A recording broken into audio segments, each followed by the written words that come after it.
বিসমিল্লাহির রহমানির রহিম। সুধী দর্শক শ্রোতা, আসসালামু আলাইকুম। আর 7ই আগস্ট 2024 আমি শহীদ বদরুল হোসেন জার্মানি থেকে বলছিলাম। গায়বের মালিক জানেন একমাত্র আল্লাহ। আল্লাহ ছাড় দেন কিন্তু ছেড়ে দেন না, এবং যখন গজব নাজিল হয় তখন সেই মোকাবিলা করার মতো শক্তি মানুষের থাকে না।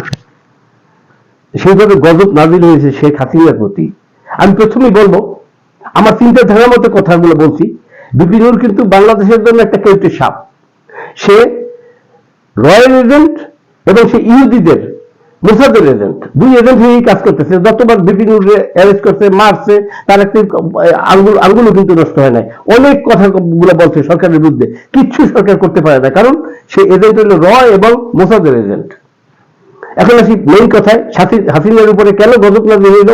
হাসিনা গেছে, ওর কাছে পয়সা নাই, সে কাছে চীনে যত রকমের চুক্তি হোক, যা কিছু করা লাগে, পয়সার দরকার, পয়সা নিয়ে সে কিছু কাজ করবে।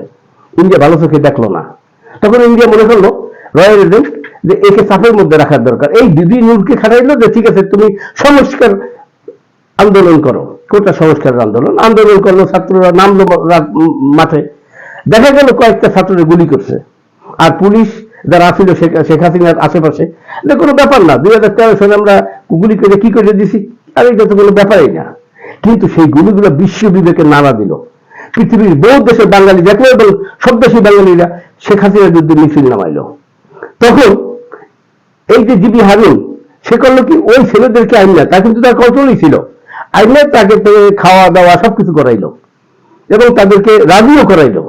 কিন্তু হাইকোর্ট থেকে হইলো আদেশ হইলো, কেন সে ওখানে নিয়ে রাখবে নিরাপত্তার জন্য। এটা তো তার নিরাপত্তার জন্য লোক, এই যে সংস্কার কোটা আন্দোলনের তাদেরকে ওখানে রাখার কোনো যুক্তি নেই।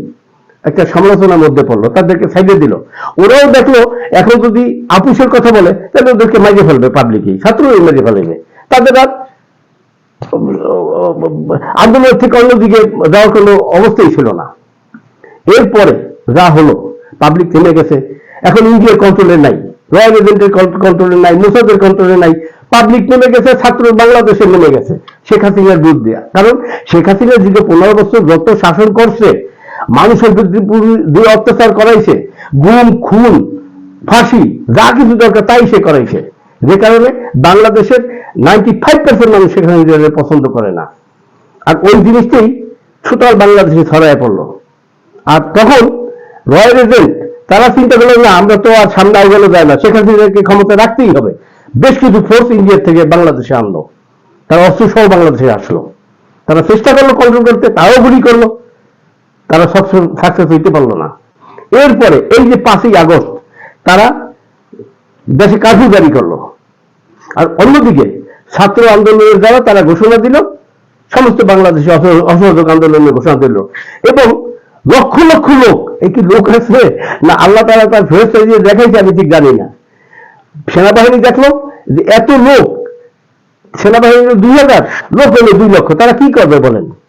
এখন সেখানে যদি সেনাবাহিনী থেকে কেউ অর্ডার দেয় গুলি দাও, তাহলে গুলি যে যাদেরকে দিয়ে দেবে সেই সেপাই, সেই যে শেখ হাসিনার বিরুদ্ধে বাংলাদেশের যত আর্মিতে সেপাই আছে নিচের র্যাঙ্কের, তারা 98% শেখ হাসিনার বিরুদ্ধে। দেখলো যে তাদেরকে অর্ডার দিলেও তারা মানবে না, যে কারণে তারা দিতে পারে নাই।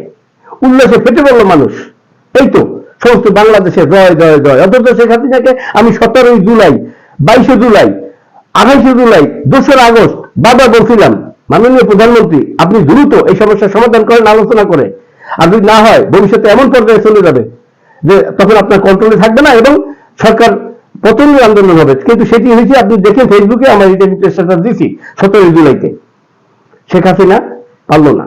আর এই যে রয়্যাল এজেন্ট, তারাও সাকসেস হইল না। তারা কিন্তু অনেকেই কিন্তু পলাই গেছে, এখনো কিন্তু বাংলাদেশে আছে, আপনারা জানেন, ভিডিও ভাইরাল হয়েছে।